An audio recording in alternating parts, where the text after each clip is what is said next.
At first, the fur trade was a good deal for both sides. Native Americans traded furs with European visitors for goods and supplies. To the Indians, that was a good deal. Hey, they really enjoyed that because you get steel needles, you get hatchets, you get cloth.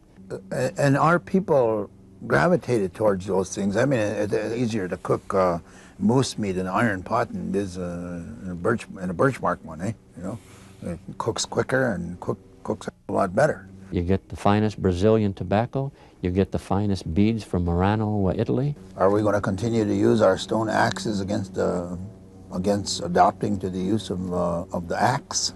Those answers are simple. Native Americans also introduced Europeans to new things. Foods like the potato, tomato, and corn. New medicines and painkillers, many forms of which we still use today. The fur trade not only brought new things to Native Americans and Europeans, it brought change.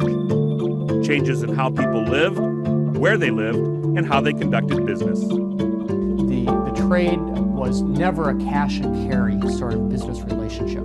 It was always a credit relationship. The Native Americans needed goods, especially in the late summer and the early fall, that they did not have the means to pay for.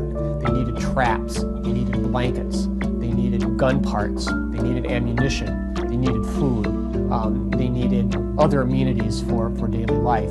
And there are no furs in August, September, October.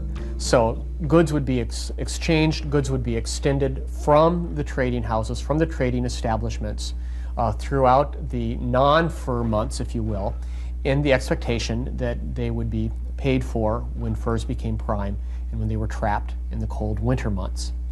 And this was the essential character of the trade.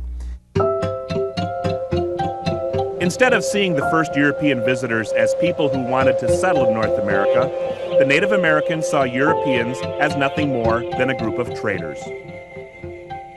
Now when you look at European-made goods as being the element which establishes prestige or wealth, and that the means to achieve these is through hunting and trapping, we started to have changes in the fundamental fabric of Native American family life and cultural life in general.